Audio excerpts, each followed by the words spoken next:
queria compartilhar com vocês mais uma reflexão. Espero que possa ser útil para cada um de vós. O texto que irei pensar hoje com vocês está escrito lá em Mateus, capítulo 7, do versículo 12 ao versículo 14.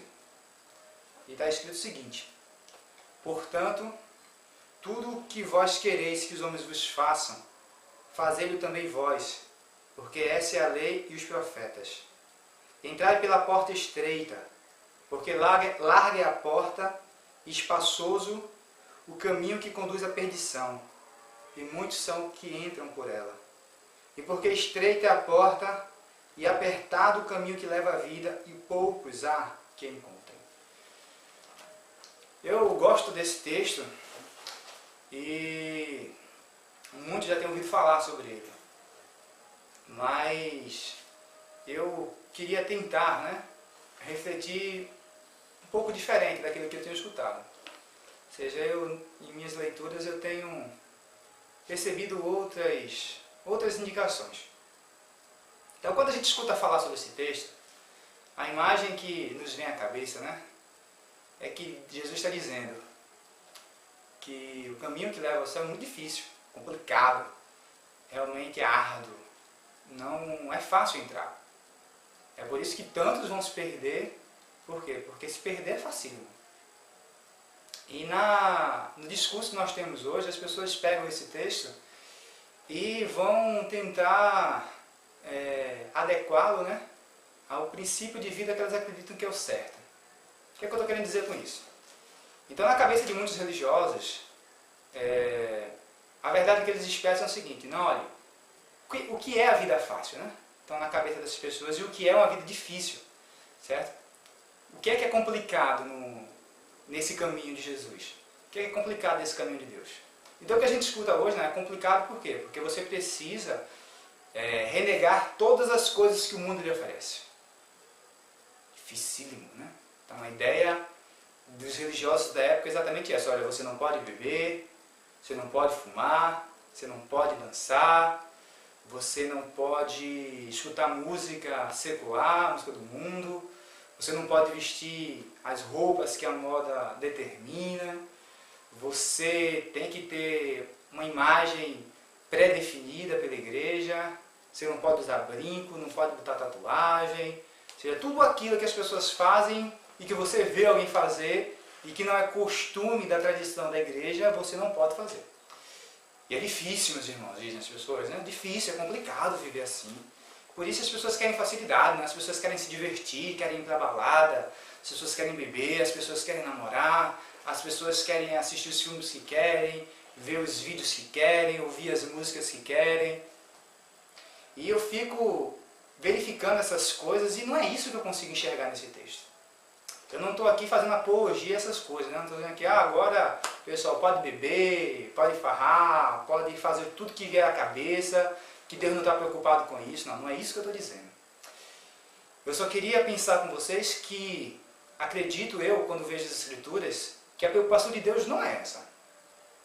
Eu sempre gosto de comentar com as pessoas o seguinte: quando a gente, mesmo aquelas pessoas que não têm o costume de ler as Escrituras, desconhecem os textos bíblicos, as Escrituras Sagradas, mas de uma maneira ou outra eles estão ligados a temas religiosos, Então, quando a gente fala de cristianismo, a pessoa de Jesus é a principal. Então, todo mundo já deve ter visto um filme, uma minissérie, alguma coisa que fala sobre Jesus de Nazaré. Seja o seu nascimento, seja as suas pregações, seja a sua crucificação, seja a sua ressurreição. Então, se a gente parar para pensar um pouco, tudo aquilo que você assistiu, que você viu em algum vídeo, algum desenho, está tudo baseado nos evangelhos, naquilo que se relata sobre Jesus. Não foge da realidade. Até mesmo porque existe uma comunidade cristã por trás que não deixaria isso acontecer. Então, tudo que você viu de filme realmente está escrito na Bíblia.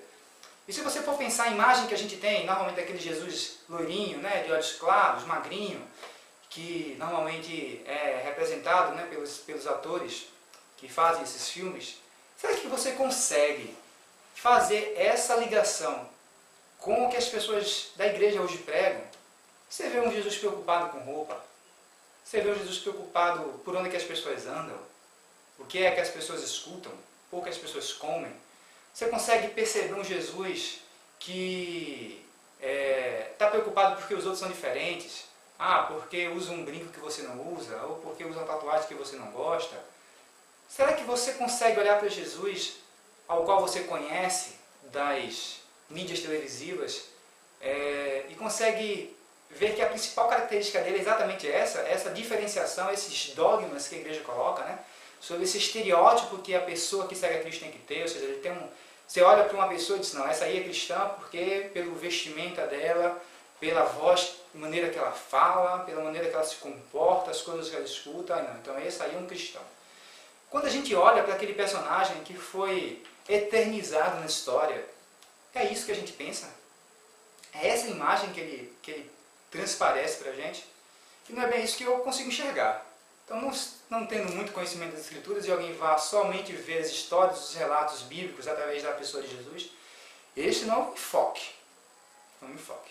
Então, Jesus se preocupava com isso. A dificuldade para Cristo não era essa.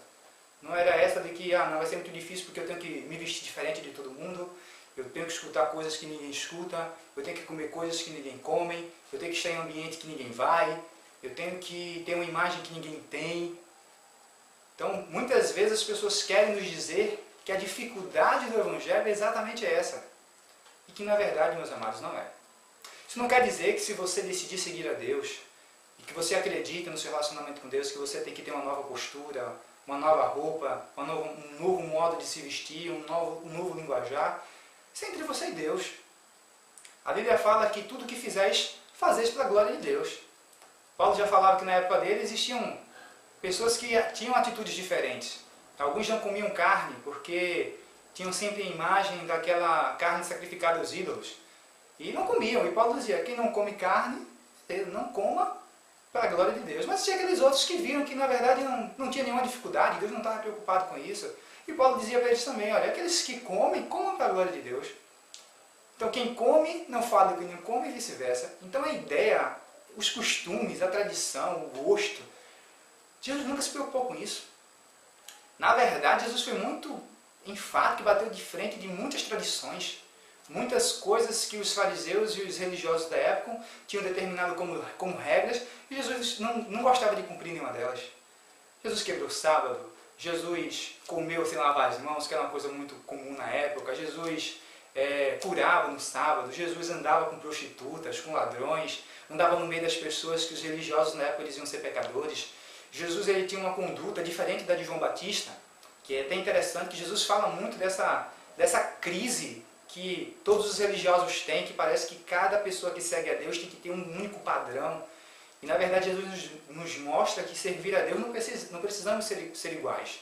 Você vê João Batista, ele dizia Jesus, ele veio diferente, né? Ele veio separado, ele viveu no deserto, ele não tinha uma vida sociabilizada, ele vestia roupas feitas à pele de animais, ele bebia mel silvestre e comia gafanhotos, era um homem rude, um homem ignorante, ele dizia na cara, batia de frente com as autoridades.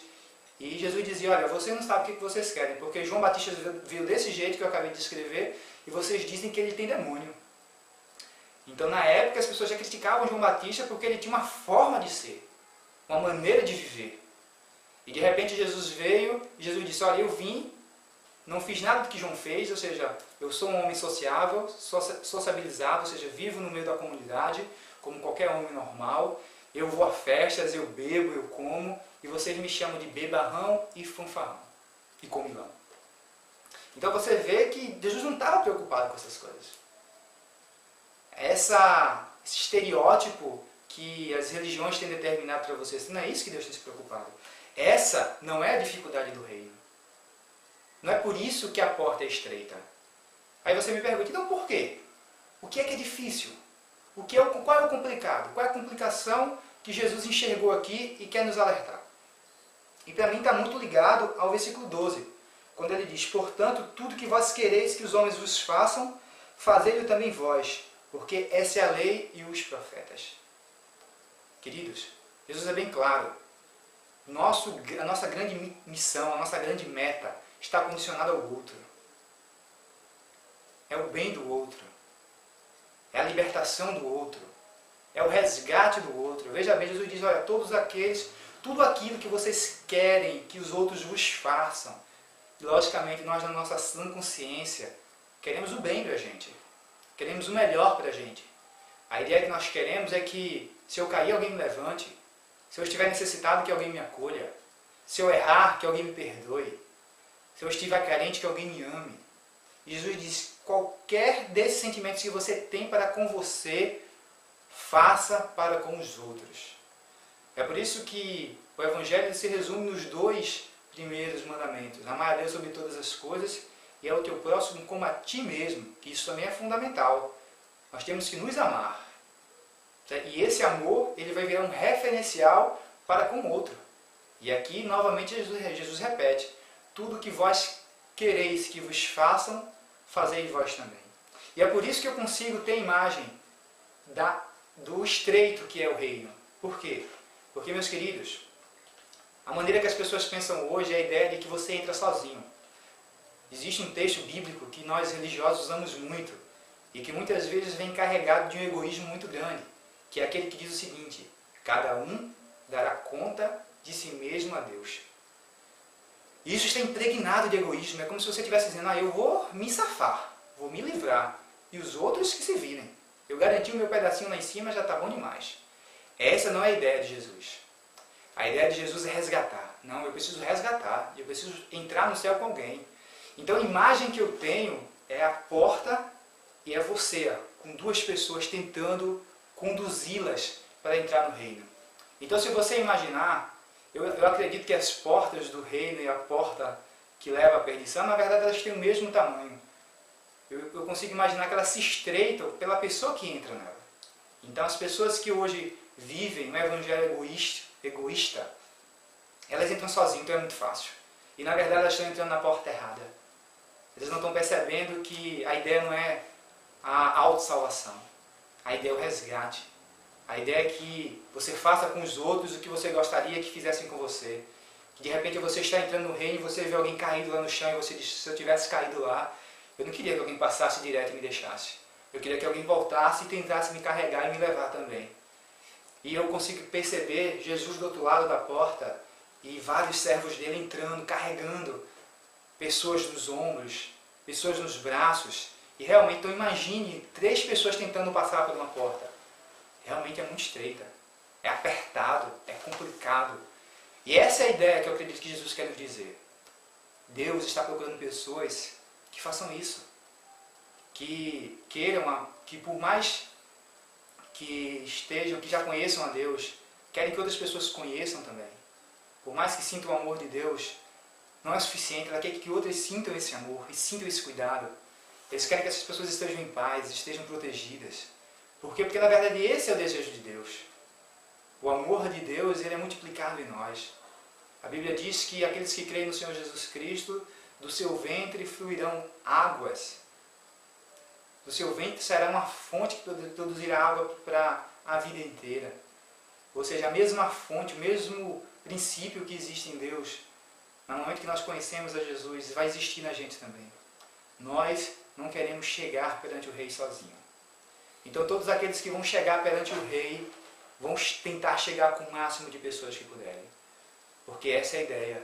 A ideia não é de autossalvação, a ideia é de resgate. Eu quero passar pela porta com mais pessoas possíveis. Eu não quero passar nessa vida e não ajudá-las. É por isso que o Cristo, ele, quando estava terminando seu ministério, ele disse o seguinte, quando ele vem e separa. Jesus fala muito dessa separação, onde ele vai separar um grupo que irá entrar na porta estreita e irá separar outro grupo que irá entrar na porta larga. E ele diz, olha, bem-vindos, benditos do meu Pai, entrai no reino que está preparado para vocês desde a fundação do mundo. Porque eu tive fome e me deste de comer, eu tive sede e me deste de beber, eu tive preso e vocês foram me visitar, eu estava doente e vocês cuidaram de mim. E as pessoas vão ficar surpresas, vão perguntar, mas Senhor, quando é que nós fizemos isso? E Jesus diz claramente a elas, quando vocês fizeram qualquer um desses seres humanos, é a mim que vocês fizeram. Aqueles que passam pela porta, que seja larga ou seja estreita, a torna estreita, porque ele não passa sozinho. Ele quer passar com alguém nos ombros, com alguém nos braços. Que Deus vos abençoe e que você também possa ser mais um resgatador nesse mundo. Não passe e deixe ninguém caído no chão. Levante-os, porque Deus espera que você não chegue à frente dele sozinho, mas que chegue com alguém, que se aperte pela porta, traga outros irmãos contigo. Deus vos abençoe, em nome de Jesus.